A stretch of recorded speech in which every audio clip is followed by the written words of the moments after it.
The Art of Public Speaking by Dale Carnegie and Joseph Berg Esenwein. Chapter 26, Riding the Winged Horse. To think and to feel constitute the two grand divisions of men of genius, the men of reasoning and the men of imagination. Isaac Disraeli, Literary Character of Men of Genius. And as imagination bodies forth the forms of things unknown, the poet's pen turns them to shapes, and gives to airy nothing a local habitation and a name. Shakespeare, Midsummer Night's Dream. It is common, among those who deal chiefly with life's practicalities, to think of imagination as having little value in comparison with direct thinking. They smile with tolerance when Emerson says that science does not know its debt to the imagination, for these are the words of a speculative essayist, a philosopher, a poet. But when Napoleon, the indomitable welder of empires, declares that the human race is governed by its imagination, the authoritative word commands their respect. Be it remembered, the faculty of forming mental images is as efficient a cog as may be found in the whole mind machine. True, it must fit into that other vital cog, pure thought, but when it does so it may be questioned which is the more productive of important results for the happiness and well-being of man. This should become more apparent as we go on. 1. What is imagination? Let us not seek for a definition, for a score of varying ones may be found. But let us grasp this fact. By imagination we mean either the faculty or the process of forming mental images. The subject matter of imagination may be really existent in nature, or not at all real, or a combination of both. It may be physical or spiritual, or both. The mental image is at once the most lawless and the most law-abiding child that has ever been born of the mind. First of all, as its name suggests, the process of imagination, for we are thinking of it now as a process rather than as a faculty, is memory at work. Therefore, we must consider it primarily as 1. Reproductive imagination. We see or hear or feel or taste or smell something, and the sensation passes away. Yet we are conscious of a greater or lesser ability to reproduce such feelings at will. Two considerations, in general, will govern the vividness of the image thus evoked: the strength of the original impression and the reproductive power of one mind as compared with another. Yet every normal person will be able to evoke images with some degree of clearness. The fact that not all minds possess this imaging faculty in anything like equal measure will have an important bearing on the public speaker's study of this question. No man who does not feel at least some poetic impulses is likely to aspire seriously to be a poet. Yet many whose imaging faculties are so dormant as to seem actually dead do aspire to be public speakers.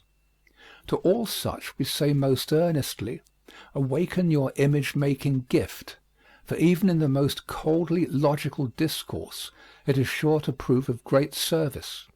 It is important that you find out at once just how full and how trustworthy is your imagination, for it is capable of cultivation as well as of abuse.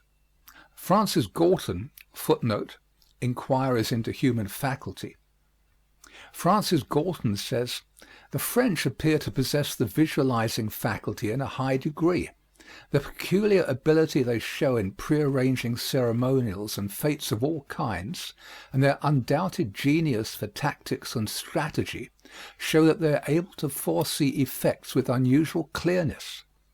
Their ingenuity in all technical contrivances is an additional testimony in the same direction, and so is their singular clearness of expression. Their phrase figurez-vous, or picture to yourself, seems to express their dominant mode of perception. Our equivalent of image is ambiguous. But individuals differ in this respect just as markedly as, for instance, the Dutch do from the French.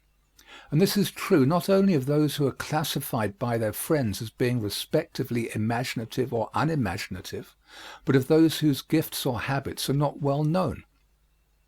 Let us take for experiment 6 of the best known types of imaging and see in practice how they arise in our own minds. By all odds the most common type is A, the visual image.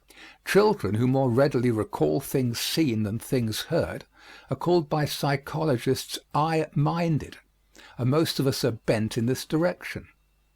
Close your eyes now and recall, the word thus hyphenated is more suggestive, the scene around this morning's breakfast table. Possibly there was nothing striking in the situation, and the image is therefore not striking. Then image any notable table scene in your experience, how vividly it stands forth, because at the time you felt the impression strongly. Just then you may not have been conscious of how strongly the scene was laying hold upon you, for often we are so intent upon what we see that we give no particular thought to the fact that it is impressing us. It may surprise you to learn how accurately you are able to image a scene when a long time has elapsed between the conscious focusing of your attention on the image and the time when you saw the original. B. The auditory image is probably the next most vivid of our recalled experiences.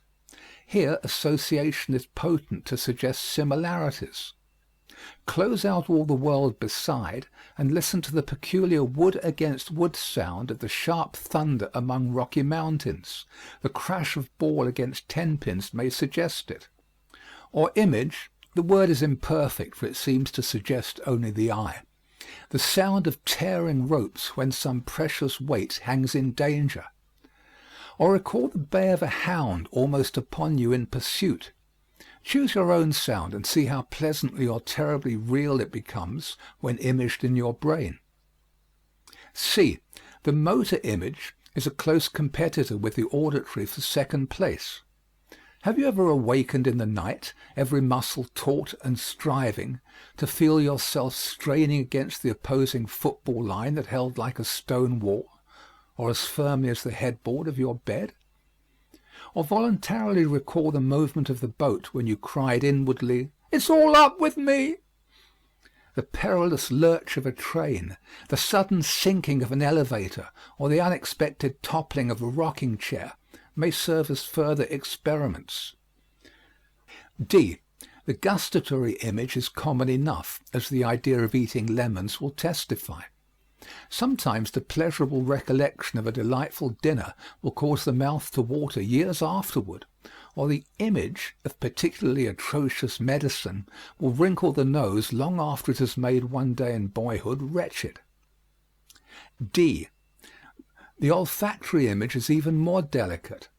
Some there are who are affected to illness by the memory of certain odors, while others experience the most delectable sensations by the rise of pleasing olfactory images. F. The tactile image, to name no others, is well nigh as potent. Do you shudder at the thought of velvet rubbed by short-nailed finger-tips? Or were you ever burned by touching an ice-cold stove? Or, happier memory, can you still feel the touch of a well-loved absent hand?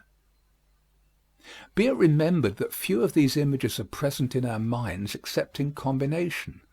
The sight and sound of the crashing avalanche are one. So are the flash and report of the huntman's gun that came so near doing for us. Thus imaging, especially conscious reproductive imagination, will become a valuable part of our mental processes in proportion as we direct and control it. 2. Productive imagination. All of the foregoing examples, and doubtless also many of the experiments you yourself may originate, are merely reproductive. Pleasurable or horrific as these may be, they are far less important than the images evoked by the productive imagination, though that does not infer a separate faculty. Recall, again for experiment, some scene whose beginning you once saw enacted on a street corner, but passed by before the denouement was ready to be disclosed. Recall it all. That far the image is reproductive. But what followed? Let your fantasy roam at pleasure. The succeeding scenes are productive, for you have more or less consciously invented the unreal on the basis of the real. And just here the fictionist, the poet, and the public speaker will see the value of productive imagery. True, the feet of the idol you build are on the ground, but its head pierces the clouds. It is a son of both earth and heaven. One fact it is important to note here.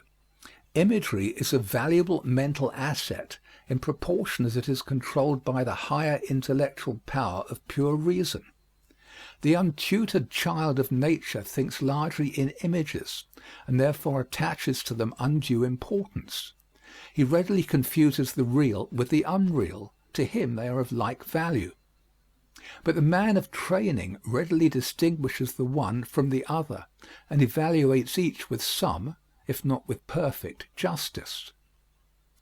So we see that unrestrained imaging may produce a rudderless steamer, while the trained faculty is the graceful sloop, skimming the seas at her skipper's will, her course steadied by the helm of reason, and her lightsome wings catching every air of heaven.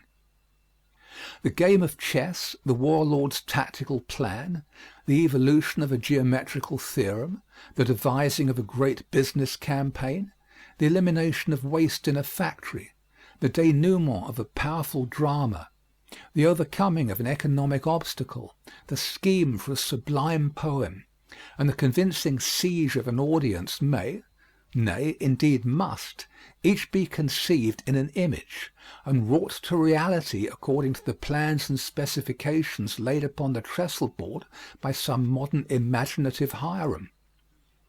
The farmer who would be content with the seed he possesses would have no harvest. Do not rest satisfied with the ability to recall images, but cultivate your creative imagination by building what might be upon the foundation of what is. 2. The uses of imaging in public speaking. By this time you will have already made some general application of these ideas to the art of the platform, but to several specific uses we must now refer. 1. Imaging in speech preparation. A. Set the image of your audience before you while you prepare. Disappointment may lurk here, and you cannot be forearmed for every emergency, but in the main you must meet your audience before you actually do.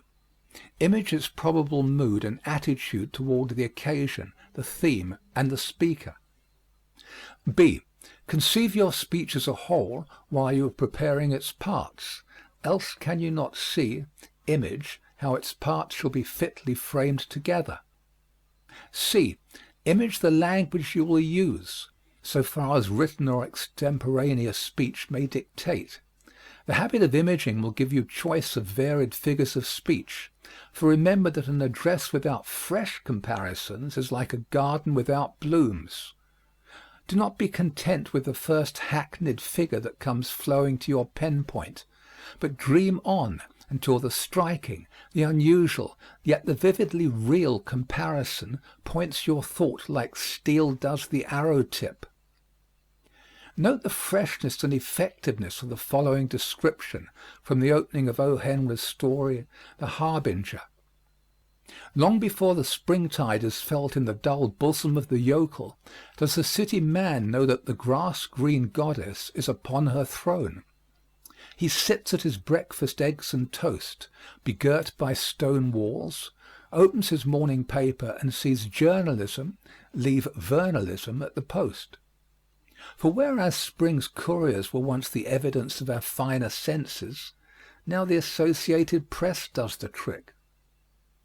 The warble of the first robin in Hackensack, the stirring of the maple sap in Bennington, the budding of the pussy willows along the main street in Syracuse, the first chirp of the bluebird, the swan song of the Blue Point, the annual tornado in St. Louis, the plaint of the peach pessimist from Pompton, New Jersey, the regular visit of the tame wild goose with a broken leg to the pond near Bilgewater Junction, the base attempt of the drug trust to boost the price of quinine foiled in the House by Congressman Jinks, the first tall poplar struck by lightning, and the usual stunned picnickers who had taken refuge, the first crack of the ice jam in the Allegheny River, the finding of a violet in its mossy bed by the correspondent at Round Corners.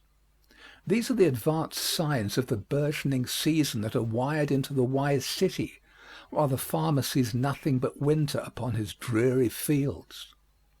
But these be mere externals. The true harbinger is the heart.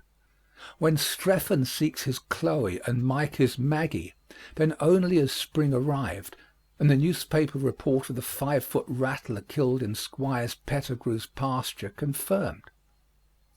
A hackneyed writer would probably have said that the newspaper told the city man about spring before the farmer could see any evidence of it, but that the real harbinger of spring was love, and that in the spring a young man's fancy lightly turns to thoughts of love.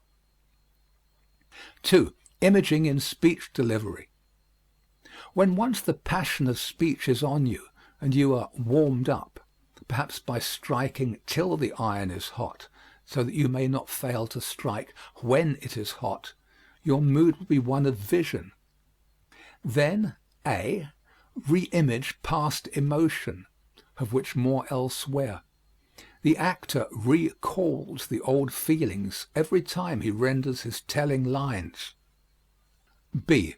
Reconstruct in image the scenes you are to describe. C. Image the objects in nature whose tone you are delineating, so that bearing and voice and movement, gesture, will picture forth the whole convincingly.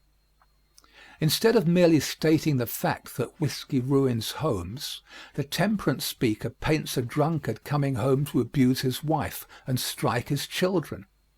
It is much more effective than telling the truth in abstract terms. To depict the cruelness of war, do not assert the fact abstractly. War is cruel. Show the soldier, an arm swept away by a bursting shell, lying on the battlefield pleading for water. Show the children with tear-stained faces pressed against the window-pane, praying for their dead father to return. Avoid general and prosaic terms. Paint pictures. Evolve images for the imagination of your audience to construct into pictures of their own. 3. How to acquire the imaging habit. You remember the American statesman who asserted that the way to resume is to resume? The application is obvious. Beginning with the first simple analyses of this chapter, test your own qualities of image making. One by one practice the several kinds of images, then add, even invent, others in combination. For many images come to us in complex form, like the combined noise and shoving and hot odor of a cheering crowd. After practicing on reproductive imaging, turn to the productive, beginning with the reproductive and adding productive features for the sake of cultivating invention. Frequently, allow your originating gifts full swing by weaving complete imaginary fabrics, sights, sounds, scenes, or the fine world of fantasy lies open to the journeyings of your winged steed. In like manner, train yourself in the use of figurative language.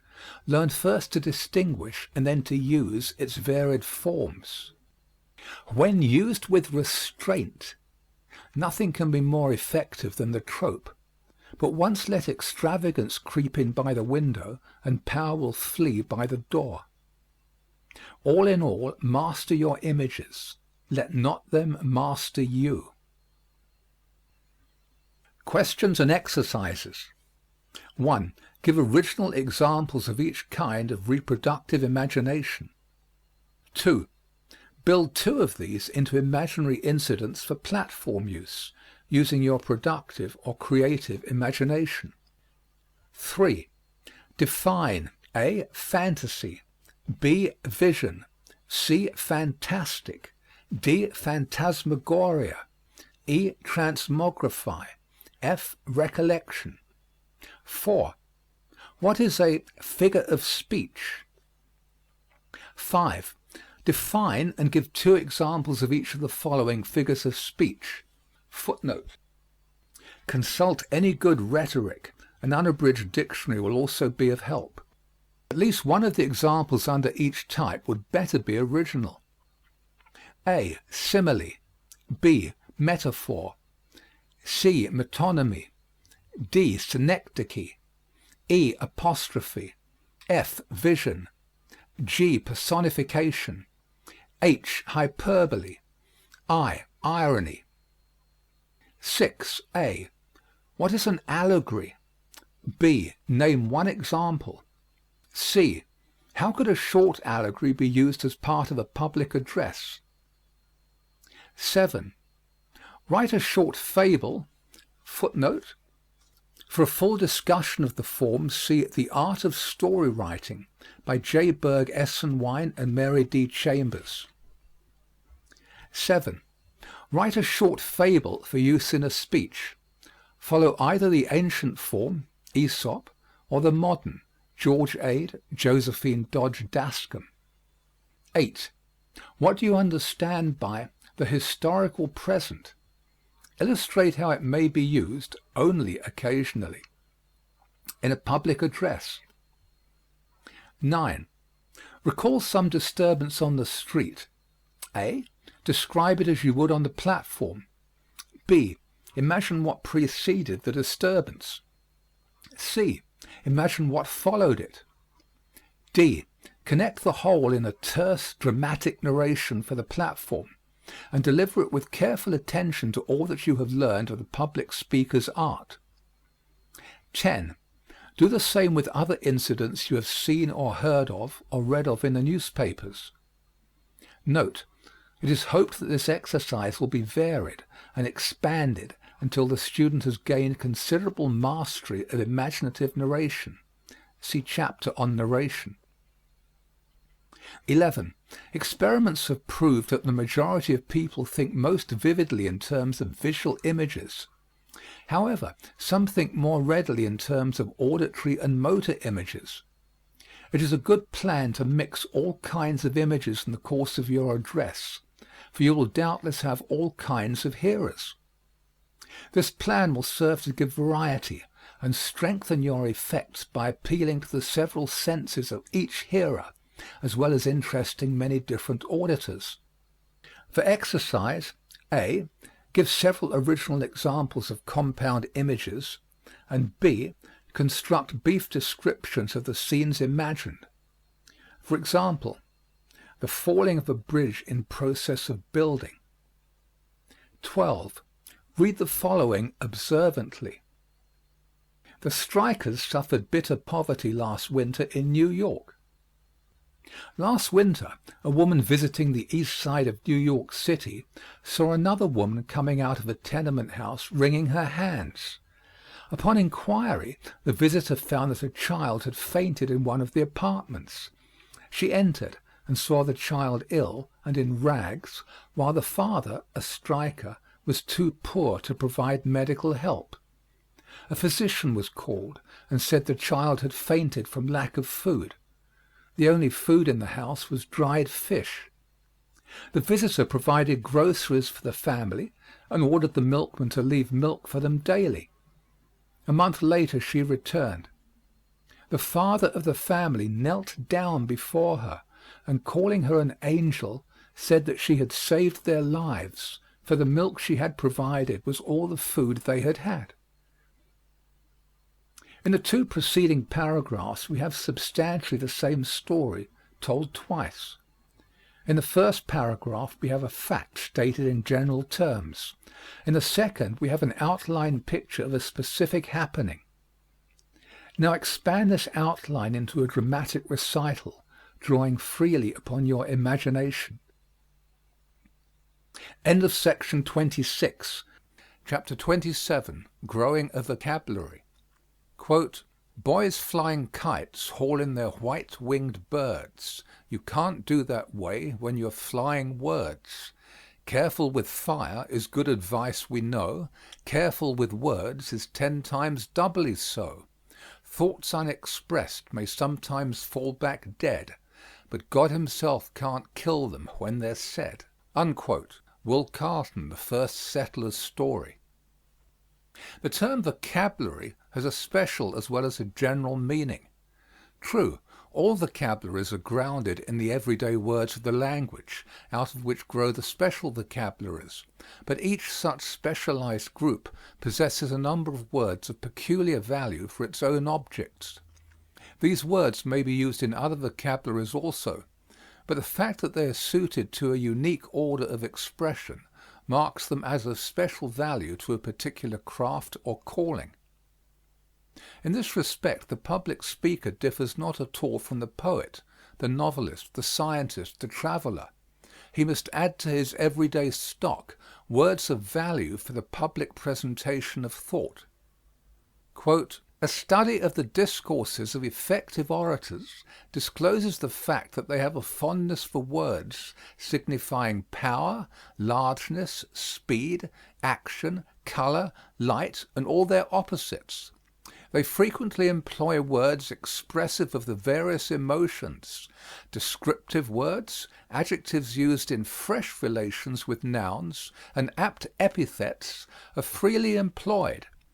Indeed, the nature of public speech permits the use of mildly exaggerated words which, by the time they have reached the hearer's judgment, will leave only a just impression." Unquote. Footnote: How to Attract and Hold an Audience. J. Berg Esenwein.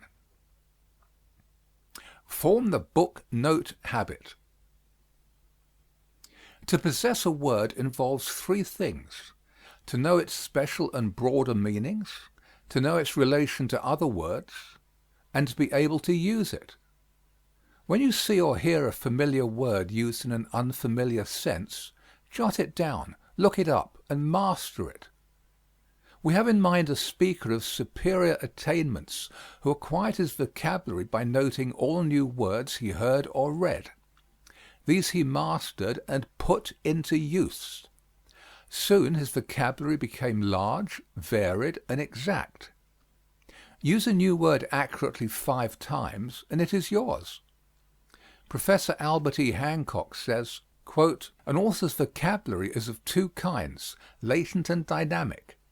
Latent, those words he understands; dynamic, those he can readily use. Every intelligent man knows all the words he needs, but he may not have them all ready for active service. The problem of literary diction consists in turning the latent into the dynamic." Unquote. Your dynamic vocabulary is the one you must especially cultivate. In his essay on A College Magazine, in the volume Memories and Portraits, Stevenson shows how he rose from imitation to originality in the use of words. He had particular reference to the formation of his literary style, but words are the raw materials of style, and his excellent example may well be followed judiciously by the public speaker. Words in their relations are vastly more important than words considered singly. Quote, "Whenever I read a book or a passage that particularly pleased me, in which a thing was said or an effect rendered with propriety, in which there was either some conspicuous force or some happy distinction in the style, I must sit down at once and set myself to ape that quality. I was unsuccessful, and I knew it, and tried again, and was again unsuccessful, and always unsuccessful. But at least in these vain bouts I got some practice in rhythm, in harmony, in construction and coordination of parts. I have thus played the sedulous ape to Hazlitt, to Lamb, to Wordsworth, to Sir Thomas Browne, to Defoe, to Hawthorne, to Montaigne. That, like it or not, is the way to learn to write. Whether I have profited or not, that is the way. It was the way Keats learned, and there was never a finer temperament for literature than Keats. It is the great point of these imitations that there still shines beyond the student's reach his inimitable model. Let him try as he please, he is still sure of failure. and it is an old and very true saying that failure is the only high road to success." Unquote. Form the reference book habit.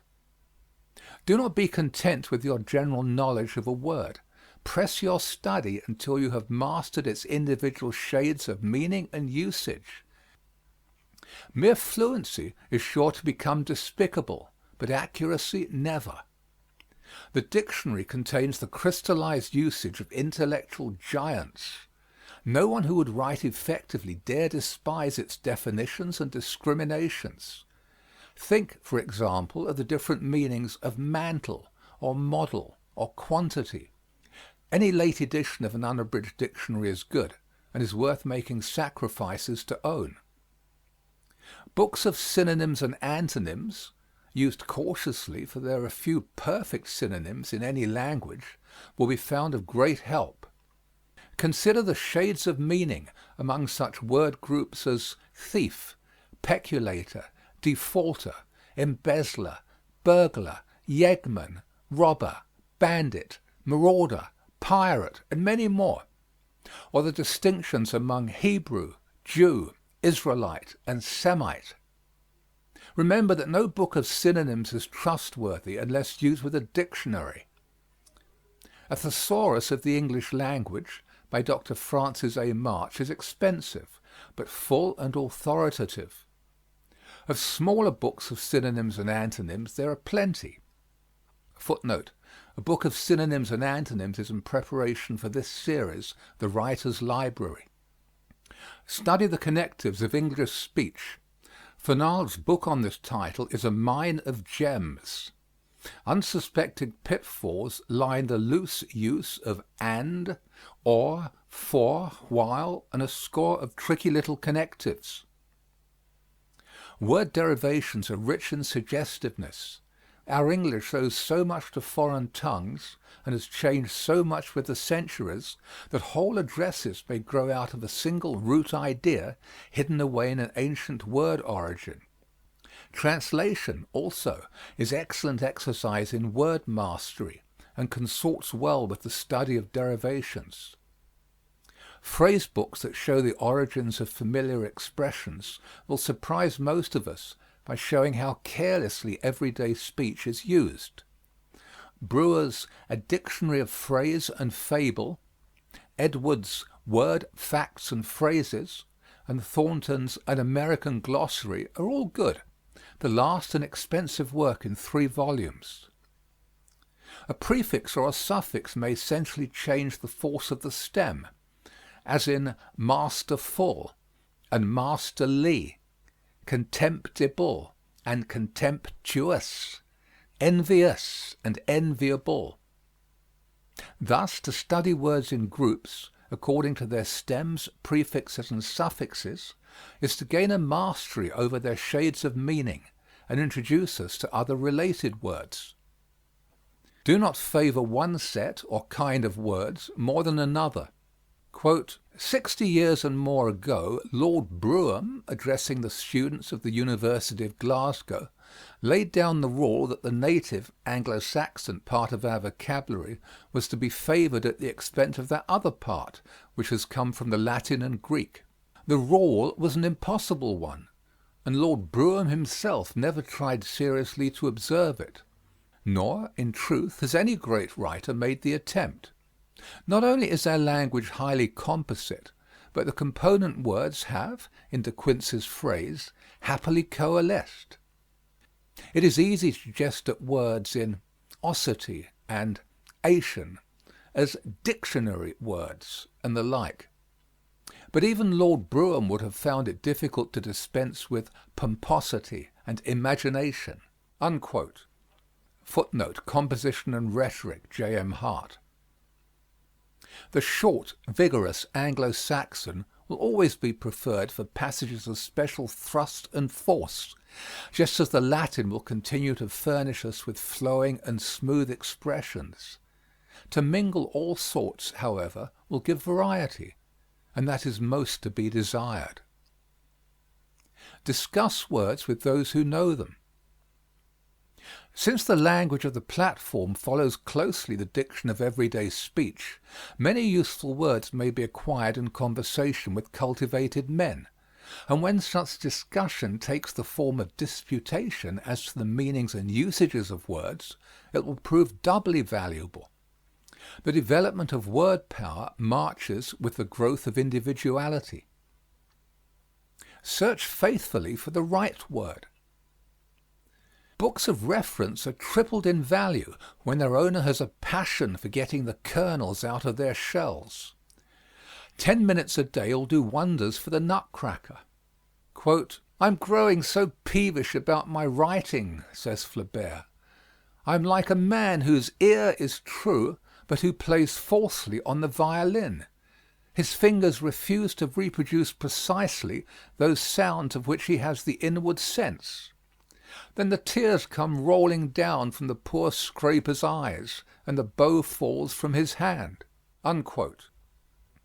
The same brilliant Frenchman sent this sound advice to his pupil, Guy de Maupassant.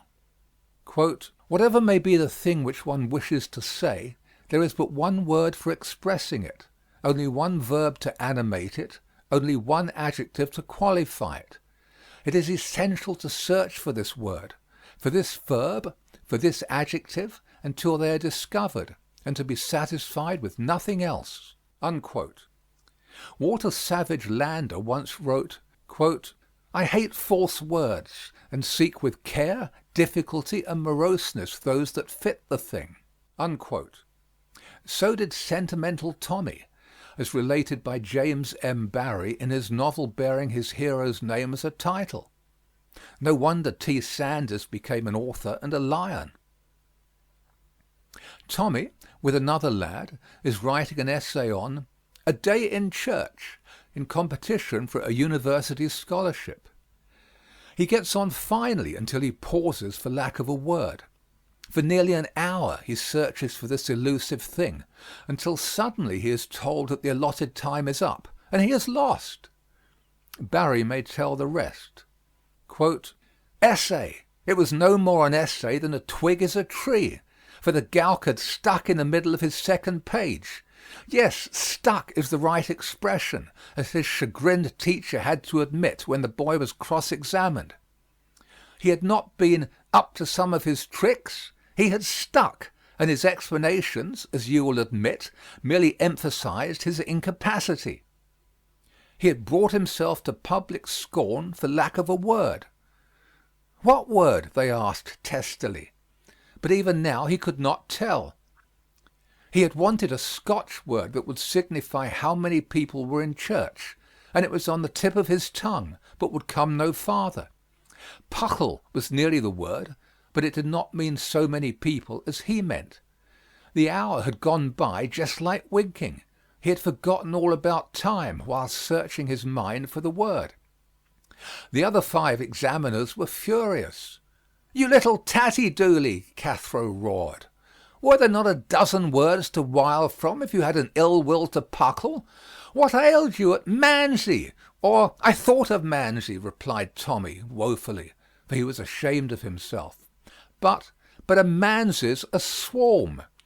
It would mean that the folk in the kirk were buzzing thegither like bees, instead of sitting still. "Even if it does mean that," said Mr. Duthie with impatience, "what was the need of being so particular? Surely the art of essay writing consists in using the first word that comes and hurrying on." "That's how I did it," said the proud McLaughlan, Tommy's second competitor. "I see," interposed Mr. Gloag, "that McLaughlan speaks of there being a mask of people in the church. Mask is a fine Scotch word." "I thought of mask," whimpered Tommy, "but that would mean the kirk was crammed, and I just meant it to be middling full." "Flow would have done," suggested Mr. Lonimer. "Flow's but a handful," said Tommy. "Curran, then, you jackanapes." "Curran's no enough." Mr. Lorimer flung up his hands in despair. "I wanted something between curran and mask," said Tommy doggedly, yet almost at the crying. Mr. Ogilvy, who had been hiding his admiration with difficulty, spread a net for him. "You said you wanted a word that meant middling full. Well, why did you not say middling full, or fell mask?" "Yes, why not?" demanded the ministers, unconsciously caught in the net. "I wanted one word," replied Tommy, unconsciously avoiding it. "You jewel," muttered Mr. Ogilvy under his breath, but Mr. Cathro would have banged the boy's head had not the ministers interfered. "It is so easy, too, to find the right word," said Mr. Gloag. "It's difficult as to hit a squirrel," cried Tommy, and again Mr. Ogilvy nodded approval. And then an odd thing happened. As they were preparing to leave the school, Cathro having previously run Tommy out by the neck, the door opened a little, and there appeared in the aperture the face of Tommy, tear-stained but excited. "I ken the word now," he cried. "It came to me at once. It is hantle." Mr. Ogilvy said in an ecstasy to himself, "He had to think of it till he got it, and he got it. The laddie is a genius." Unquote. Questions and exercises. 1. What is the derivation of the word vocabulary? 2. Briefly discuss any complete speech given in this volume with reference to A. Exactness, B. Variety, and C. Charm in the use of words. 3. Give original examples of the kinds of word studies referred to on pages 337 and 338. 4. Deliver a short talk on any subject, using at least 5 words which have not been previously in your dynamic vocabulary. 5. Make a list of the unfamiliar words found in any address you may select. 6.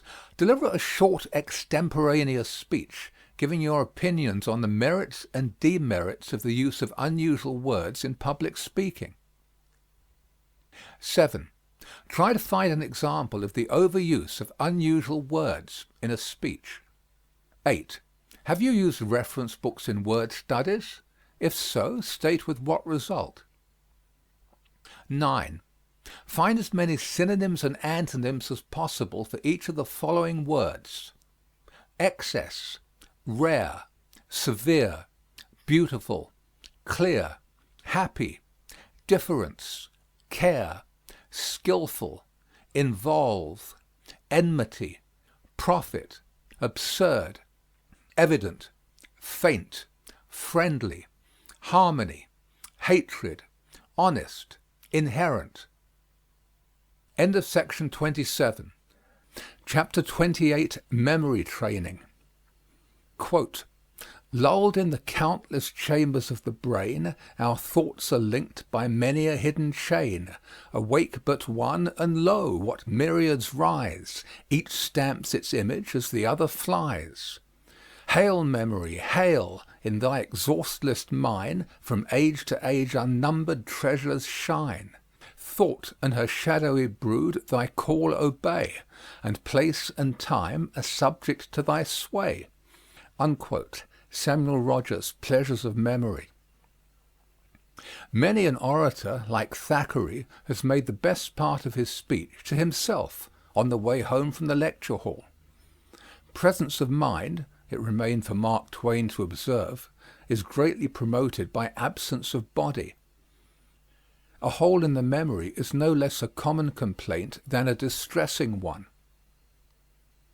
Henry Ward Beecher was able to deliver one of the world's greatest addresses at Liverpool because of his excellent memory. In speaking of the occasion, Mr. Beecher said that all the events, arguments, and appeals that he had ever heard or read or written seemed to pass before his mind as oratorical weapons.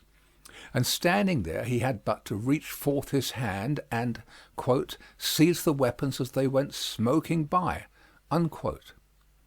Ben Jonson could repeat all he had written. Scaliger memorized the Iliad in 3 weeks. Locke says, quote, "Without memory, man is a perpetual infant." Unquote. Quintilian and Aristotle regarded it as a measure of genius. Now all this is very good. We all agree that a reliable memory is an invaluable possession for the speaker. We never dissent for a moment when we are solemnly told that his memory should be a storehouse from which at pleasure he can draw facts, fancies, and illustrations. But can the memory be trained to act as the warder for all the truths that we have gained from thinking, reading, and experience? And if so, how? Let us see. 20 years ago, a poor immigrant boy employed as a dishwasher in New York wandered into the Cooper Union and began to read a copy of Henry George's Progress and Poverty. His passion for knowledge was awakened, and he became a habitual reader. But he found that he was not able to remember what he read, so he began to train his naturally poor memory until he became the world's greatest memory expert. This man was the late Mr. Felix Berol. Mr. Berol could tell the population of any town in the world of more than 5,000 inhabitants.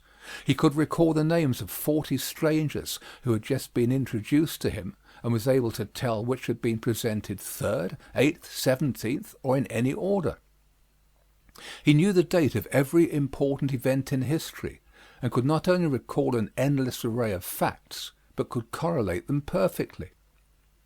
To what extent Mr. Berol's remarkable memory was natural and required only attention for its development seems impossible to determine with exactness, but the evidence clearly indicates that, however useless were many of his memory feats, a highly retentive memory was developed where before only a good forgettery existed. The freak memory is not worth striving for, but a good working memory decidedly is. Your power as a speaker will depend to a large extent upon your ability to retain impressions and call them forth when occasion demands. And that sort of memory is like muscle. It responds to training. Heading: What not to do. It is sheer misdirected effort to begin to memorize by learning words by rote, for that is beginning to build a pyramid at the apex. For years our schools were cursed by this vicious system.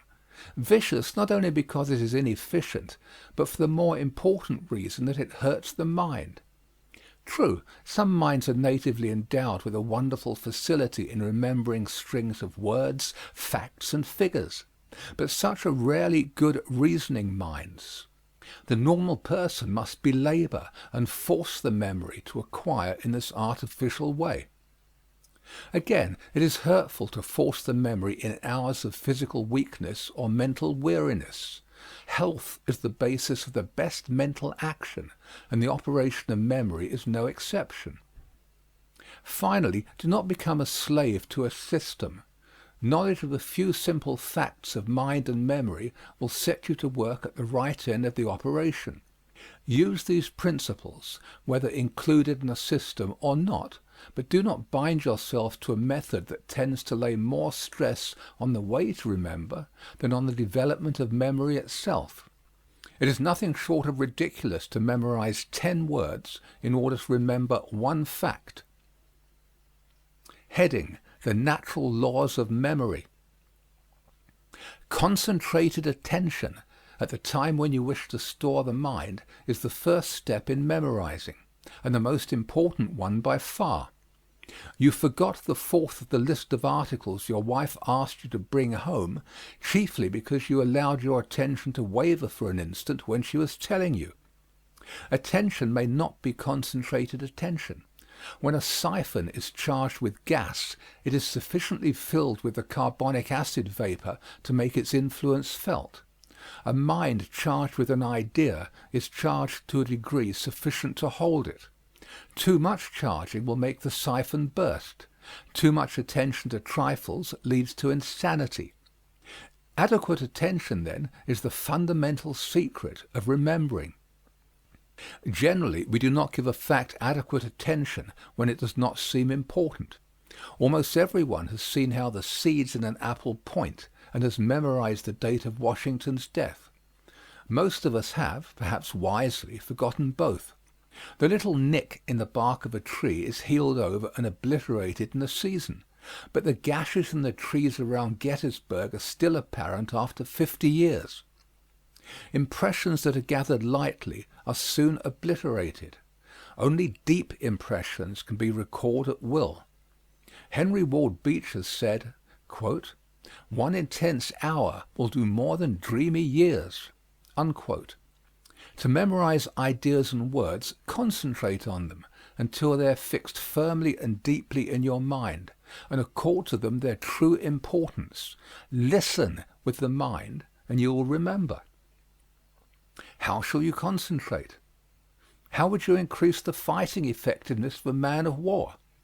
One vital way would be to increase the size and number of its guns. To strengthen your memory, increase both the number and the force of your mental impressions by attending to them intensely.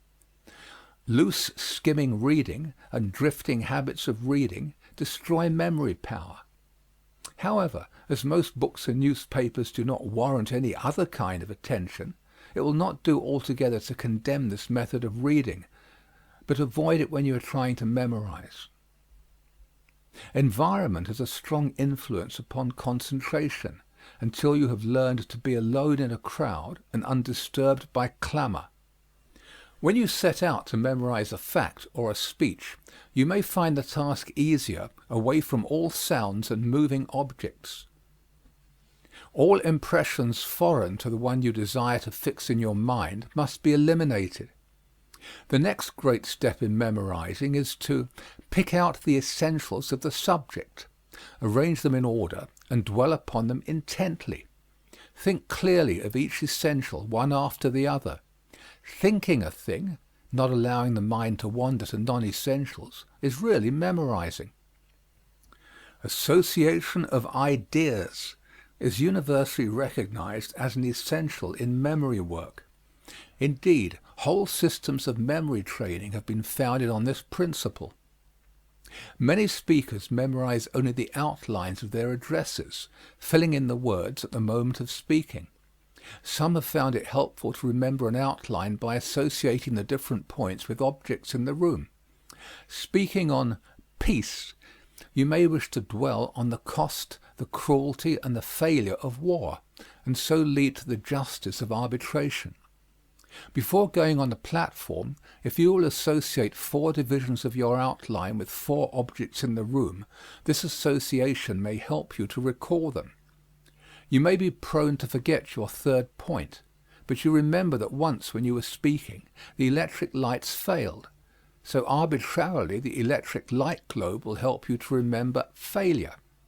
Such associations, being unique, tend to stick in the mind. While recently speaking on the 6 kinds of imagination, the present writer formed them into an acrostic. Visual, auditory, motor, gustatory, olfactory, and tactile furnished the nonsense word vamgut, but the 6 points were easily remembered. In the same way that children are taught to remember the spelling of teasing words, separate comes from separ, and as an automobile driver remembers that 2 C's and then 2 H's lead him into Castor Road, Cotman Street, Haynes Street, and Henry Street, so important points in your address may be fixed in mind by arbitrary symbols invented by yourself. The very work of devising the scheme is a memory action. The psychological process is simple. It is one of noting intently the steps by which a fact, or a truth, or even a word has come to you. Take advantage of this tendency of the mind to remember by association. Repetition is a powerful aid to memory. Thurlow Weed, the journalist and political leader, was troubled because he so easily forgot the names of persons he met from day to day. He corrected the weakness, relates Professor William James, by forming the habit of attending carefully to names he had heard during the day and then repeating them to his wife every evening. Doubtless Mrs. Weed was heroically long-suffering, but the device worked admirably. After reading a passage you would remember, close the book, reflect, and repeat the contents, aloud if possible. Reading thoughtfully aloud has been found by many to be a helpful memory practice. Write what you wish to remember. This is simply one more way of increasing the number and strength of your mental impressions by utilizing all your avenues of impression. It will help to fix a speech in your mind if you speak it aloud, listen to it, write it out, and look at it intently. You have then impressed it on your mind by means of vocal, auditory, muscular, and visual impressions. Some folk have peculiarly distinct auditory memories. They are able to recall things heard much better than things seen. Others have the visual memory. They are best able to recall sight impressions. As you recall a walk you have taken, are you able to remember better the sights or the sounds? Find out what kinds of impressions your memory retains best and use them the most. To fix an idea in mind, use every possible kind of impression. Daily habit is a great memory cultivator. Learn a lesson from the marathon runner. Regular exercise, though never so little daily, will strengthen your memory in a surprising manner. Try to describe in detail the dress, looks, and manner of the people you pass on the street. Observe the room you are in. Close your eyes and describe its contents. View closely the landscape and write out a detailed description of it. How much did you miss? Notice the contents of the show windows on the street. How many features are you able to recall? Continual practice in this feat may develop in you as remarkable proficiency as it did in Robert Houdin and his son. The daily memorizing of a beautiful passage in literature will not only lend strength to the memory, but will store the mind with gems for quotations. But whether by little or much, add daily to your memory power by practice. Memorize out of doors. The buoyancy of the wood, the shore, or the stormy night on deserted streets may freshen your mind as it does the minds of countless others. Lastly, cast out fear. Tell yourself that you can and will and do remember. By pure exercise of selfism, assert your mastery. Be obsessed with the fear of forgetting, and you cannot remember. Practice the reverse. Throw aside your manuscript crutches. You may tumble once or twice, but what matters that, for you are going to learn to walk and leap and run. Heading: Memorizing a speech. Now let us try to put into practice the foregoing suggestions. First, reread this chapter, noting the 9 ways by which memorizing may be helped. Then read over the following selection from Beecher, applying so many of the suggestions as are practicable. Get the spirit of the selection firmly in your mind. Make mental note of, write down if you must, the succession of ideas. Now memorize the thought. Then memorize the outline, the order in which the different ideas are expressed. Finally, memorize the exact wording. No, when you have done all this with the most faithful attention to directions, you will not find memorizing easy, unless you have previously trained your memory, or it is naturally retentive. Only by constant practice will memory become strong, and only by continually observing these same principles will it remain strong. You will, however, have made a beginning, and that is no mean matter. Quote, heading: The Reign of the Common People. I do not suppose that if you were to go and look upon the experiment of self-government in America, you would have a very high opinion of it. I have not either, if I just look upon the surface of things. Why? Men will say, it stands to reason that 60 million ignorant of law, ignorant of constitutional history, ignorant of jurisprudence, of finance and taxes and tariffs and forms of currency, 60 million people that never studied these things are not fit to rule. Your diplomacy is as complicated as ours, and it is the most complicated on earth, for all things grow in complexity as they develop toward a higher condition. What fitness is there in these people? Well, it is not democracy merely, it is a representative democracy. Our people do not vote in mass for anything. They pick out captains of thought. They pick out the men that do know, and they send them to the legislature to think for them, and then the people afterwards ratify or disallow them. But when you come to the legislature, I am bound to confess that the thing does not look very much more cheering on the outside. Do they really select the best men? Yes, in times of danger they do very generally, but in ordinary time, kissing goes by favor. You know what the duty of a regular Republican Democratic legislator is? It is to go back again next winter.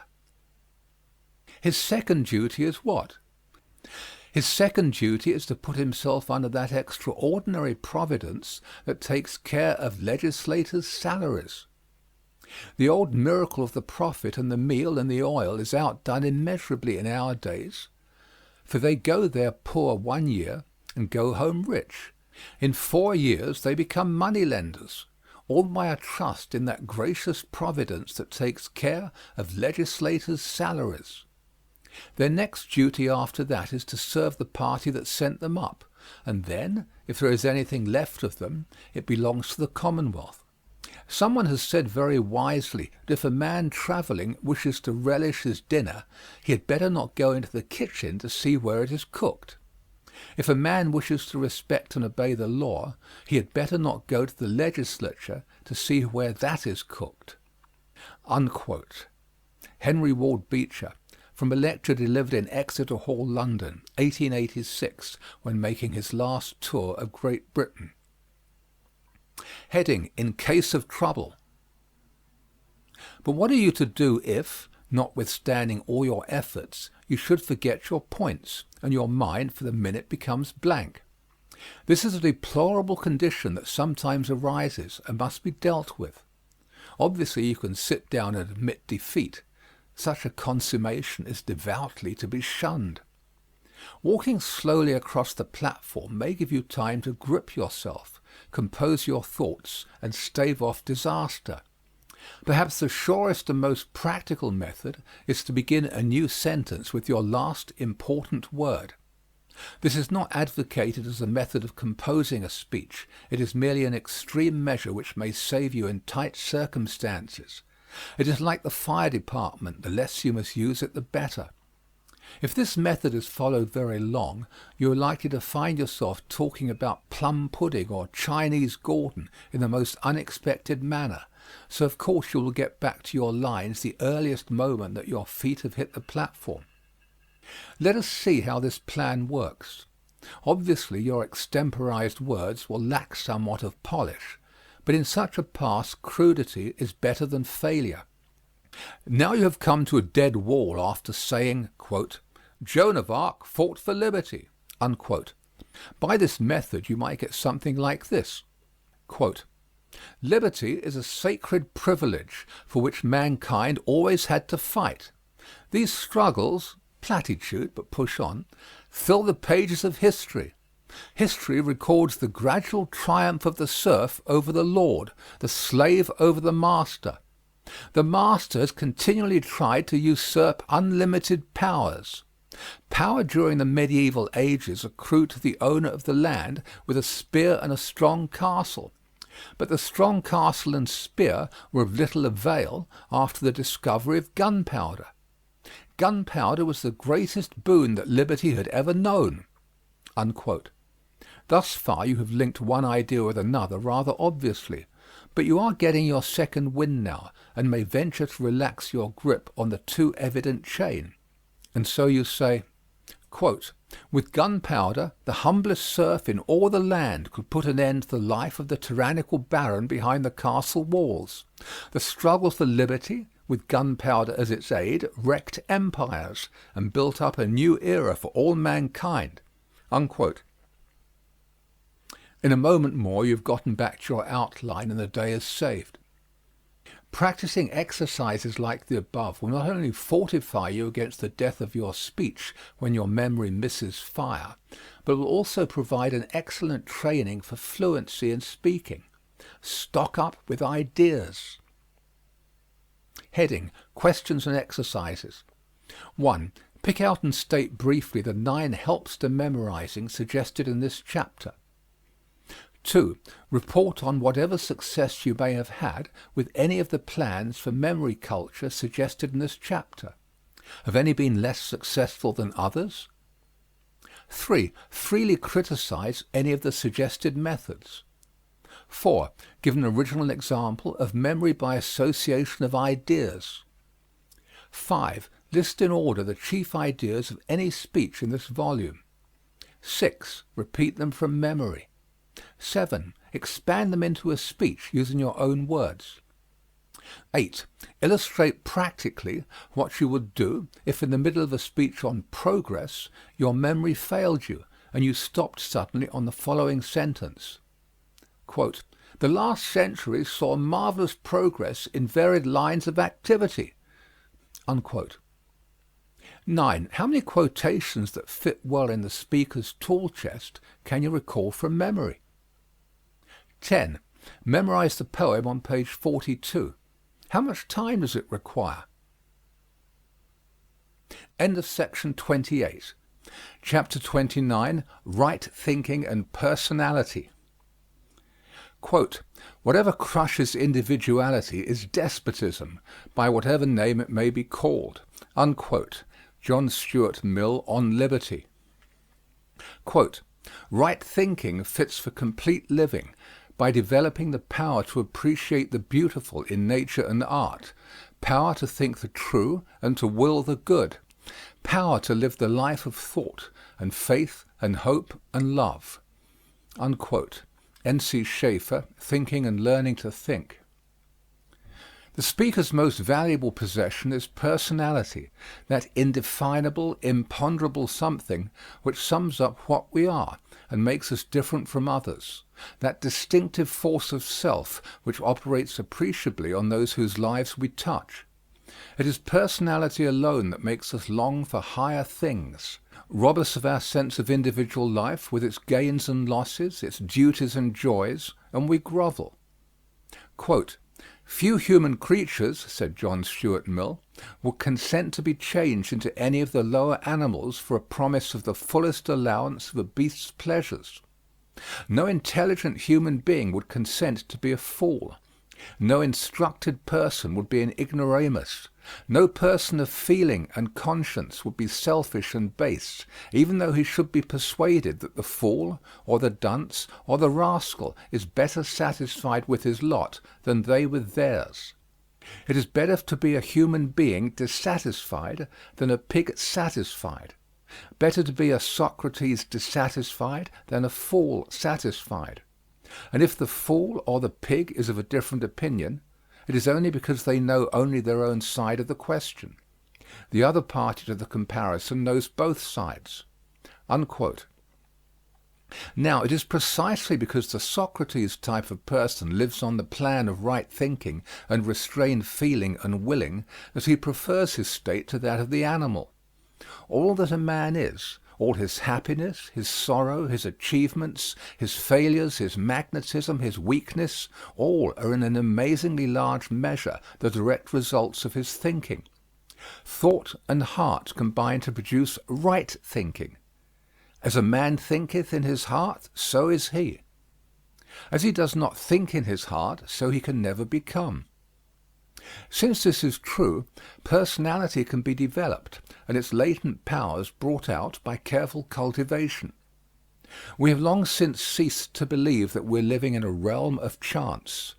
So clear and exact are nature's laws that we forecast, scores of years in advance, the appearance of a certain comet and foretell to the minute an eclipse of the sun. And we understand this law of cause and effect in all our material realms. We do not plant potatoes and expect to pluck hyacinths. The law is universal. It applies to our mental powers, to morality, to personality, quite as much as to the heavenly bodies and the grain of the fields. Whatsoever a man soweth, that shall he also reap, and nothing else. Character has always been regarded as one of the chief factors of the speaker's power. Cato defined the orator as vir bonus dicendi peritus, a good man skilled in speaking. Phillips Brooks says, quote, "Nobody can truly stand as an utterer before the world, unless he be profoundly living and earnestly thinking." Unquote. Quote, "Character," says Emerson, "is a natural power, like light and heat, and all nature cooperates with it. The reason why we feel one man's presence and do not feel another's is as simple as gravity. Truth is the summit of being. Justice is the application of it to affairs. All individual natures stand in a scale, according to the purity of this element in them. The will of the pure runs down into other natures, as water runs down from the higher into a lower vessel. This natural force is no more to be withstood than any other natural force. Character is nature in the highest form." Unquote. It is absolutely impossible for impure, bestial, and selfish thoughts to blossom into loving and altruistic habits. Thistle seeds bring forth only the thistle. Contrariwise, it is entirely impossible for continual altruistic, sympathetic, and serviceful thoughts to bring forth a low and vicious character. Either thoughts or feelings precede and determine all our actions. Actions develop into habits, habits constitute character, and character determines destiny. Therefore, to guard our thoughts and control our feelings is to shape our destinies. The syllogism is complete, and old as it is still true. Since character is nature in the highest form, the development of character must proceed on natural lines. The garden left to itself will bring forth weeds and scrawny plants, but the flower beds nurtured carefully will blossom into fragrance and beauty. As the student entering college largely determines his vocation by choosing from the different courses of the curriculum, so do we choose our characters by choosing our thoughts. We are steadily going up toward that which we most wish for, or steadily sinking to the level of our low desires. What we secretly cherish in our hearts is a symbol of what we shall receive. Our trains of thoughts are hurrying us on to our destiny. When you see the flag fluttering to the south, you know the wind is coming from the north. When you see the straws and papers being carried to the northward, you realize the wind is blowing out of the south. It is just as easy to ascertain a man's thoughts by observing the tendency of his character. Let it not be suspected for one moment that all this is merely a preachment on the question of morals. It is that, but much more, for it touches the whole man, his imaginative nature, his ability to control his feelings, the mastery of his thinking faculties, and, perhaps most largely, his power to will and to carry his volitions into effective action. Right thinking constantly assumes that the will sits enthroned to execute the dictates of mind, conscience, and heart. Never tolerate for an instant the suggestion that your will is not absolutely efficient. The way to will is to will, and the very first time you are tempted to break a worthy resolution, and you will be, you may be certain of that, make your fight then and there. You cannot afford to lose that fight. You must win it. Don't swerve for an instant, but keep that resolution if it kills you. It will not, but you must fight just as though life depended on the victory, and indeed your personality may actually lie in the balances. Your success or failure as a speaker will be determined very largely by your thoughts and your mental attitude. The present writer had a student of limited education enter one of his classes in public speaking. He proved to be a very poor speaker, and the instructor could conscientiously do little but point out faults. However, the young man was warned not to be discouraged. With sorrow in his voice, and the essence of earnestness beaming from his eyes, he replied, "I will not be discouraged. I want so badly to know how to speak." It was warm, human, and from the very heart. And he did keep on trying, and developed into a creditable speaker. There is no power under the stars that can defeat a man with that attitude. He who down in the deeps of his heart earnestly longs to get facility in speaking, and is willing to make the sacrifices necessary, will reach his goal. Ask and ye shall receive, seek and ye shall find, knock and it shall be opened unto you, is indeed applicable to those who would acquire speech power. You will not realize the prize that you wish for languidly, but the goal that you start out to attain with the spirit of the old guard that dies but never surrenders, you will surely reach. Your belief in your ability and your willingness to make sacrifices for that belief are the double index to your future achievements. Lincoln had a dream of his possibilities as a speaker. He transmuted that dream into life solely because he walked many miles to borrow books, which he read by the log fire glow at night. He sacrificed much to realize his vision. Livingstone had a great faith in his ability to serve the benighted races of Africa. To actualize that faith, he gave up all. Leaving England for the interior of the Dark Continent, he struck the death blow to Europe's profits from the slave trade. Joan of Arc had great self-confidence, glorified by an infinite capacity for sacrifice. She drove the English beyond the Loire and stood beside Charles while he was crowned. These all realized their strongest desires. The law is universal. Desire greatly, and you shall achieve. Sacrifice much, and you shall obtain. Stanton Davis Kirkham has beautifully expressed this thought. Quote, "You may be keeping accounts, and presently you shall walk out of the door that has for so long seemed to you the barrier of your ideals, and shall find yourself before an audience, the pen still behind your ear, the ink stains on your fingers, and then and there shall pour out the torrent of your inspiration. You may be driving sheep, and you shall wander to the city, bucolic and open-mouthed, shall wander under the intrepid guidance of the Spirit into the studio of the Master, and after a time he shall say, 'I have nothing more to teach you.' And now you have become the Master, who did so recently dream of great things while driving sheep. You shall lay down the saw and the plane to take upon yourself the regeneration of the world." Unquote. Questions and exercises. 1. What, in your own words, is personality? 2. How does personality in a speaker affect you as a listener? 3. In what ways does personality show itself in a speaker? 4. Deliver a short speech on the power of will in the public speaker. 5. Deliver a short address based on any sentence you choose from this chapter. End of section 29. Chapter 30. After dinner and other occasional speaking. Quote, "The perception of the ludicrous is a pledge of sanity."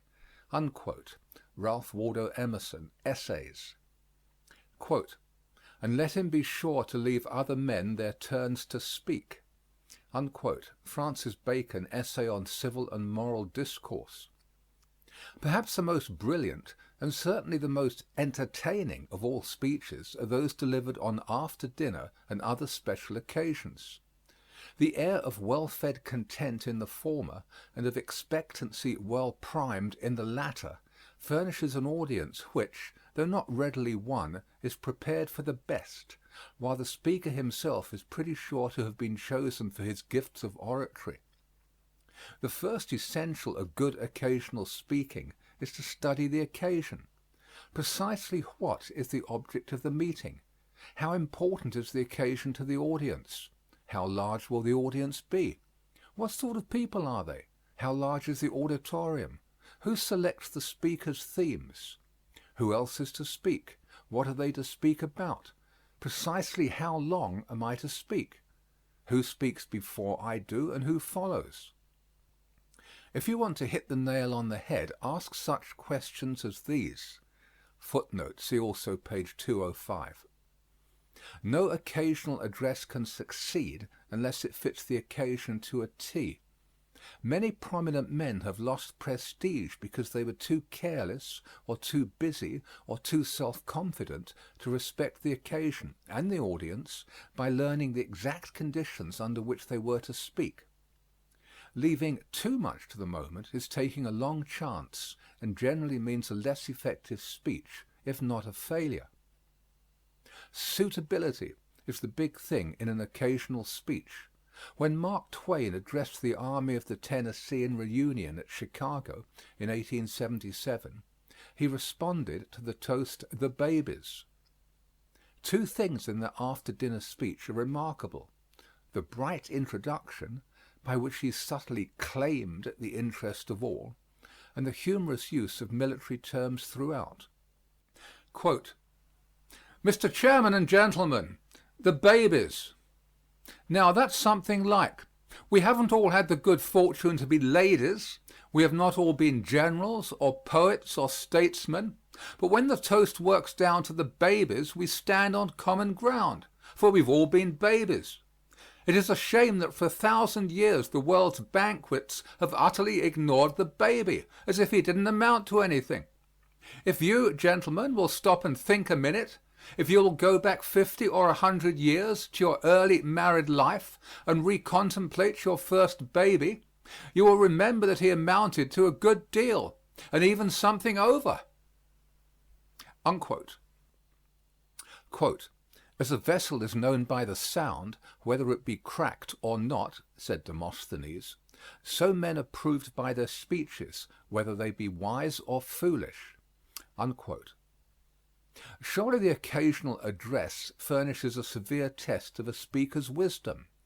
To be trivial on a serious occasion, to be funereal at a banquet, to be long-winded ever, these are the marks of nonsense. Some imprudent souls seem to select the most friendly of after-dinner occasions for the explosion of a bombshell of dispute. Around the dinner table it is the custom of even political enemies to bury their hatchets anywhere rather than in some convenient skull.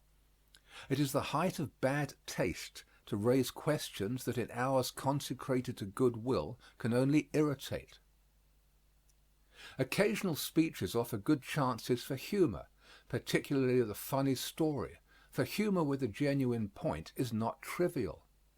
But do not spin a whole skein of humorous yarns with no more connection than the inane and threadbare, "and that reminds me." An anecdote without bearing may be funny, but one less funny that fits theme and occasion is far preferable. There is no way, short of sheer power of speech, that so surely leads to the heart of an audience as rich, appropriate humor. The scattered diners in a great banqueting hall, the after-dinner lethargy, the anxiety over approaching last train time, the overfull list of overfull speakers, all throw out a challenge to the speaker to do his best to win an interested hearing.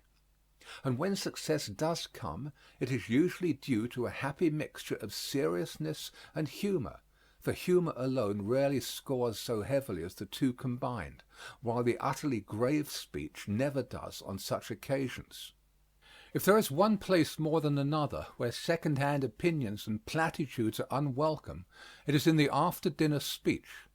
Whether you are toastmaster or the last speaker to try to hold the waning crowd at midnight, be as original as you can.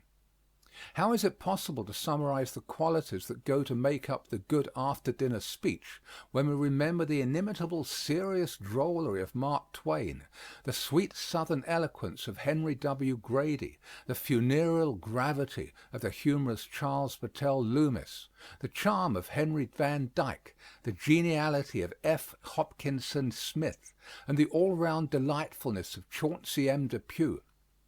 America is literally rich in such gladsome speakers who punctuate real sense with nonsense and so make both effective. Commemorative occasions, unveilings, commencements, dedications, eulogies, and all the train of special public gatherings offer rare opportunities for the display of tact and good sense in handling occasion, theme, and audience.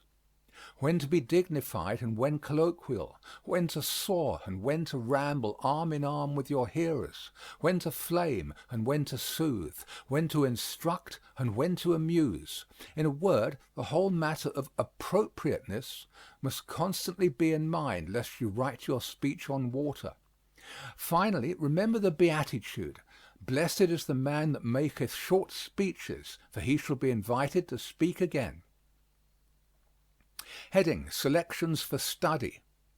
Title: Last Days of the Confederacy. Extract: Quote, "The Rapidan suggests another scene to which allusion has often been made since the war, but which, as illustrative also of the spirit of both armies, I may be permitted to recall in this connection. In the mellow twilight of an April day, the two armies were holding their dress parades on the opposite hills bordering the river. At the close of the parade, a magnificent brass band of the Union Army played with great spirit the patriotic airs, 'Hail Columbia' and 'Yankee Doodle.' Whereupon the Federal troops responded with a patriotic shout. The same band then played the soul-stirring strains of 'Dixie,' to which a mighty response came from 10,000 Southern troops. A few moments later, when the stars had come out as witnesses and when all nature was in harmony, there came from the same band the old melody, 'Home, Sweet Home.' As its familiar and pathetic notes rolled over the water and thrilled through the spirits of the soldiers, the hills reverberated with a thundering response from the united voices of both armies.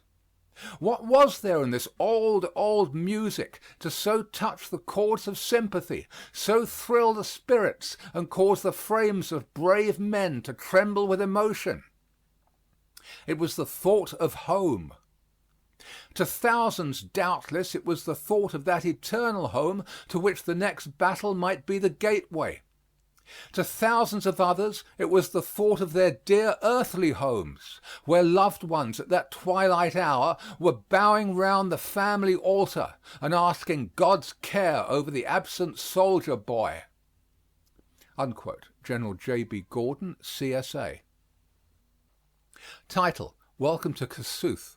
Extract: Quote, "Let me ask you to imagine that the contest in which the United States asserted their independence of Great Britain had been unsuccessful, that our armies, through treason or a league of tyrants against us, had been broken and scattered, that the great men who led them and who swayed our councils, our Washington, our Franklin, and the venerable President of the American Congress, had been driven forth as exiles. If there had existed at that day in any part of the civilized world a powerful republic with institutions resting on the same foundations of liberty which our own countrymen sought to establish, would there have been in that republic any hospitality too cordial, any sympathy too deep, any zeal for their glorious but unfortunate cause too fervent or too active to be shown toward these illustrious fugitives? Gentlemen, the case I have supposed is before you.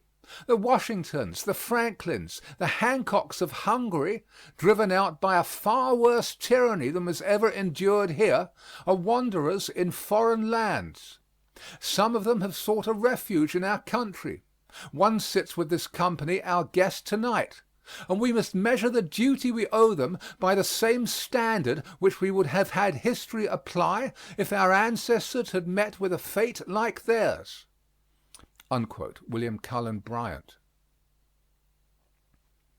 Title: The Influence of Universities. Extract: Quote, "When the excitement of party warfare presses dangerously near our national safeguards, I would have the intelligent conservatism of our universities and colleges warn the contestants in impressive tones against the perils of a breach impossible to repair.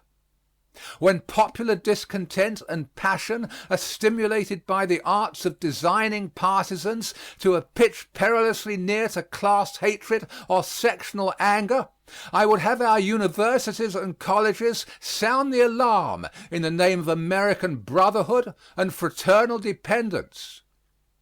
When the attempt is made to delude the people into the belief that their suffrages can change the operation of national laws, I would have our universities and colleges proclaim that those laws are inexorable and far removed from political control. When selfish interest seeks undue private benefits through governmental aid, and public places are claimed as rewards of party service, I would have our universities and colleges persuade the people to a relinquishment of the demand for party spoils, and exhort them to a disinterested and patriotic love of their government, whose unperverted operation secures to every citizen his just share of the safety and prosperity it holds in store for all. I would have the influence of these institutions on the side of religion and morality. I would have those they send out among the people not ashamed to acknowledge God and to proclaim His interposition in the affairs of men, enjoining such obedience to His laws as makes manifest the path of national perpetuity and prosperity. Unquote. Grover Cleveland, delivered at the Princeton Sesquicentennial, 1896. Title: Eulogy of Garfield. Extract. Quote: Great in life, he was surpassingly great in death. For no cause, in the very frenzy of wantonness and wickedness, by the red hand of murder, he was thrust from the full tide of this world's interest, from its hopes, its aspirations, its victories, into the visible presence of death, and he did not quail. Not alone for the one short moment in which, stunned and dazed, he could give up life, hardly aware of its relinquishment, but through days of deadly languor, through weeks of agony that was not less agony because silently borne, with clear sight and calm courage, he looked into his open grave. What blight and ruin met his anguished eyes, whose lips may tell what brilliant broken plans, what baffled high ambitions, what sundering of strong, warm manhood's friendships, what bitter rending of sweet household ties. Behind him a proud, expectant nation, a great host of sustaining friends, a cherished and happy mother, wearing the full, rich honors of her early toil and tears, the wife of his youth, whose whole life lay in his, the little boys not yet emerged from childhood's day of frolic, the fair young daughter, the sturdy sons just springing into closest companionship, claiming every day and every day rewarding a father's love and care, and in his heart the eager, rejoicing power to meet all demand. Before him desolation and great darkness, and his soul was not shaken. His countrymen were thrilled with instant, profound, and universal sympathy. Masterful in his mortal weakness, he became the center of a nation's love, enshrined in the prayers of a world. But all the love and all the sympathy could not share with him his suffering. He trod the winepress alone. With unfaltering front, he faced death. With unfailing tenderness, he took leave of life. Above the demoniac hiss of the assassin's bullet, he heard the voice of God. With simple resignation, he bowed to the divine decree. James G. Blaine, delivered at the memorial service held by the U.S. Senate and House of Representatives. Title: Eulogy of Lee. Extract. At the bottom of all true heroism is unselfishness. Its crowning expression is sacrifice. The world is suspicious of vaunted heroes, but when the true hero has come, and we know that here he is in verity, how the hearts of men leap forth to greet him! How worshipfully we welcome God's noblest work, the strong, honest, fearless, upright man. In Robert Lee was such a hero vouchsafed to us and to mankind, and whether we behold him declining command of the Federal army to fight the battles and share the miseries of his own people, proclaiming on the heights in front of Gettysburg that the fault of the disaster was his own, leading charges in the crisis of combat, walking under the yoke of conquest without a murmur of complaint, or refusing fortune to come here and train the youth of his country in the paths of duty, he is ever the same meek, grand, self-sacrificing spirit. Here he exhibited qualities not less worthy and heroic than those displayed on the broad and open theater of conflict, when the eyes of nations watched his every action. Here, in the calm repose of civil and domestic duties, and in the trying routine of incessant tasks, he lived a life as high as when, day by day, he marshaled and led his thin and wasting lines, and slept by night upon the field that was to be drenched again in blood upon the morrow. And now he has vanished from us forever. And is this all that is left of him, this handful of dust beneath the marble stone? No, the ages answer as they rise from the gulfs of time, where lie the wrecks of kingdoms and estates, holding up in their hands as their only trophies the names of those who have wrought for man in the love and fear of God and in love, unfearing for their fellow men. No, the present answers, bending by his tomb. No, the future answers, as the breath of the morning fans its radiant brow, and its soul drinks in sweet inspirations from the lovely life of Lee. No, methinks the very heavens echo, as melt into their depths the words of reverent love that voice the hearts of men to the tingling stars.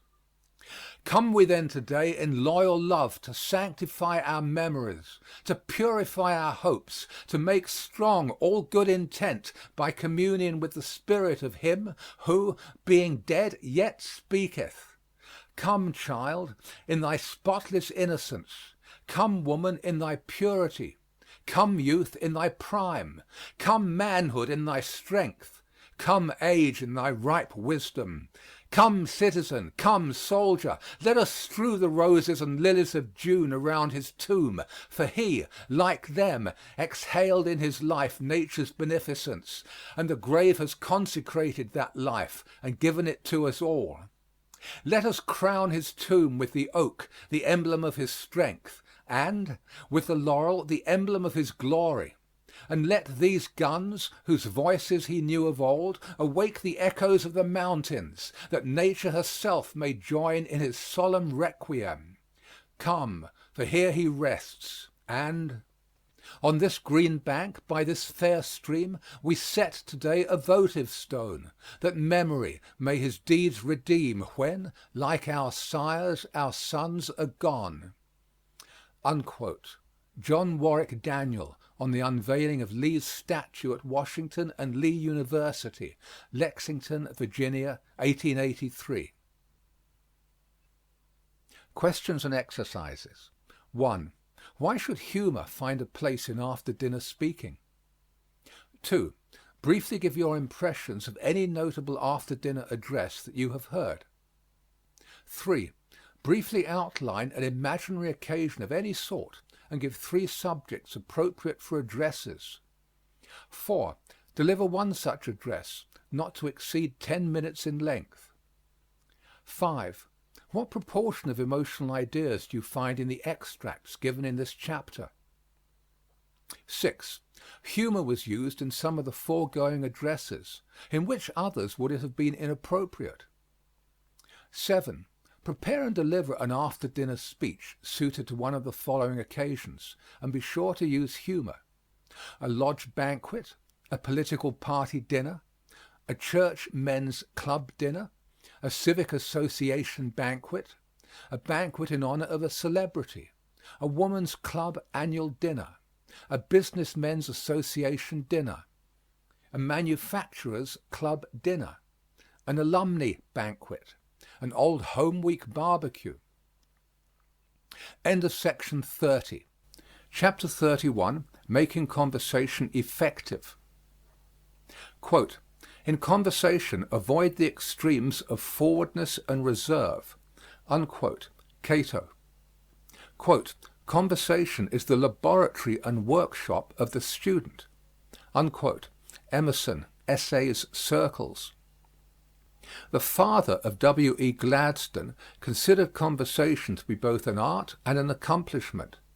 Around the dinner table in his home some topic of local or national interest or some debated question was constantly being discussed. In this way a friendly rivalry for supremacy in conversation arose among the family, and an incident observed in the street, an idea gleaned from a book, a deduction from personal experience, was carefully stored as material for the family exchange. Thus his early years of practice in elegant conversation prepared the younger Gladstone for his career as a leader and speaker. There is a sense in which the ability to converse effectively is efficient public speaking, for our conversation is often heard by many, and occasionally decisions of great moment hinge upon the tone and quality of what we say in private. Indeed, conversation in the aggregate probably wields more power than press and platform combined. Socrates taught his great truths not from public rostrums but in personal converse. Men made pilgrimages to Goethe's library and Coleridge's home to be charmed and instructed by their speech, and the culture of many nations was immeasurably influenced by the thoughts that streamed out from those rich well springs. Most of the world-moving speeches are made in the course of conversation. Conferences of diplomats, business-getting arguments, decisions by boards of directors, considerations of corporate policy, all of which influence the political, mercantile, and economic maps of the world, are usually the results of careful, though informal, conversation. And the man whose opinions weigh in such crises is he who has first carefully pondered the words of both antagonist and protagonist. However important it may be to attain self-control in light social converse or about the family table, it is undeniably vital to have oneself perfectly in hand while taking part in a momentous conference. Then the hints that we have given on poise, alertness, precision of word, clearness of statement, and force of utterance with respect to public speech are equally applicable to conversation. The form of nervous egotism, for it is both, that suddenly ends in flusters just when the vital words need to be uttered, is the sign of coming defeat, for a conversation is often a contest. If you feel this tendency embarrassing you, be sure to listen to Holmes's advice. Quote, "And when you stick on conversational burrs, don't strew your pathway with those dreadful ers." Unquote. Here bring your will into action, for your trouble is a wandering attention. You must force your mind to persist along the chosen line of conversation, and resolutely refuse to be diverted by any subject or happening that may unexpectedly pop up to distract you. To fail here is to lose effectiveness utterly. Concentration is the keynote of conversational charm and efficiency. The haphazard habit of expression that uses birdshot when a bullet is needed ensures missing the game, for diplomacy of all sorts rests upon the precise application of precise words, particularly, if one may paraphrase Talleyrand, in those crises when language is no longer used to conceal thought. We may frequently gain new light on old subjects by looking at word derivations. Conversation signifies in the original a turnabout exchange of ideas, yet most people seem to regard it as a monologue. Bronson Alcott used to say that many could argue but few converse. The first thing to remember in conversation, then, is that listening, respectful, sympathetic, alert listening, is not only due to our fellow converser, but due to ourselves. Many a reply loses its point because the speaker is so much interested in what he is about to say that it is really no reply at all, but merely an irritating and humiliating irrelevancy. Self-expression is exhilarating. This explains the eternal impulse to decorate totem poles and paint pictures, write poetry and expound philosophy. One of the chief delights of conversation is the opportunity it affords for self-expression.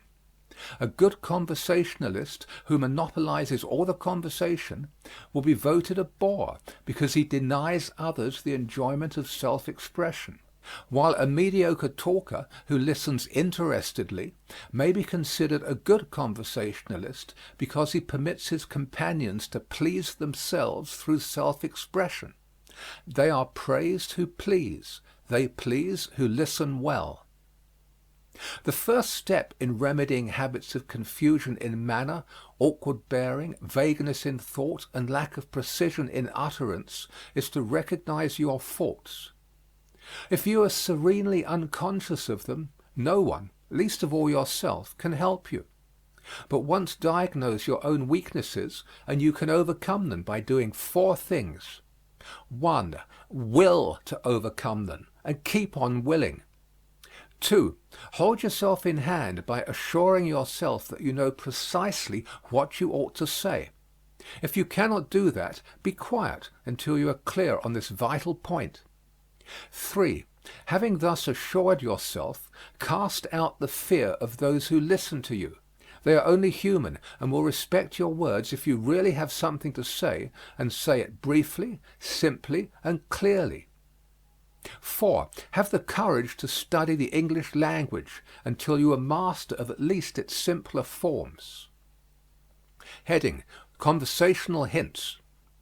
Choose some subject that will prove of general interest to the whole group. Do not explain the mechanism of a gas engine at an afternoon tea, or the culture of hollyhocks at a stag party. It is not considered good taste for a man to bare his arm in public and show scars or deformities. It is equally bad form for him to flaunt his own woes, or the deformity of someone else's character. The public demands plays and stories that end happily. All the world is seeking happiness. They cannot long be interested in your ills and troubles. George Cohan made himself a millionaire before he was 30 by writing cheerful plays. One of his rules is generally applicable to conversation. Always leave them laughing when you say goodbye. Dynamite the I out of your conversation. Not one man in 907 can talk about himself without being a bore. The man who can perform that feat can achieve marvels without talking about himself. So the eternal I is not permissible even in his talk. If you habitually build your conversation around your own interests, it may prove very tiresome to your listener. He may be thinking of bird dogs or dry fly fishing while you are discussing the 4th dimension or the merits of a cucumber lotion. The charming conversationalist is prepared to talk in terms of his listener's interest. If his listener spends his spare time investigating Guernsey cattle or agitating social reforms, the discriminating conversationalist shapes his remarks accordingly. Richard Washburn Child says he knows a man of mediocre ability who can charm men much abler than himself when he discusses electric lighting.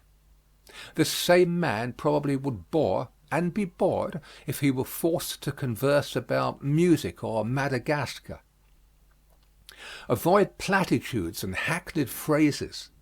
If you meet a friend from Keokuk on State Street or on Pike's Peak, it is not necessary to observe, "How small this world is, after all!" This observation was doubtless made prior to the formation of Pike's Peak. "This old world is getting better every day." "Fanners' wives do not have to work as hard as formerly." "It is not so much the high cost of living as the cost of high living." Such observations as these excite about the same degree of admiration as is drawn out by the appearance of a 1903 model touring car. If you have nothing fresh or interesting, you can always remain silent.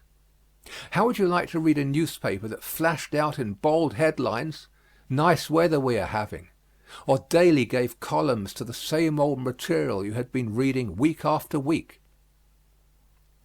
Questions and exercises. 1. Give a short speech describing the conversational bore. 2. In a few words, give your idea of a charming converser. 3. What qualities of the orator should not be used in conversation? 4. Give a short humorous delineation of the conversational oracle. 5. Give an account of your first day at observing conversation around you. 6. Give an account of one day's effort to improve your own conversation. 7. Give a list of subjects you heard discussed during any recent period you may select. 8. What is meant by elastic touch in conversation? 9. Make a list of bromides, as Gellett Burgess called those threadbare expressions which bore us to extinction, itself a bromide. 10. What causes a phrase to become hackneyed? 11. Define the words A. Trite, B. Solecism, C. Colloquialism, D. Slang, E. Vulgarism, F. Neologism. 12. What constitutes pretentious talk? End of section 31.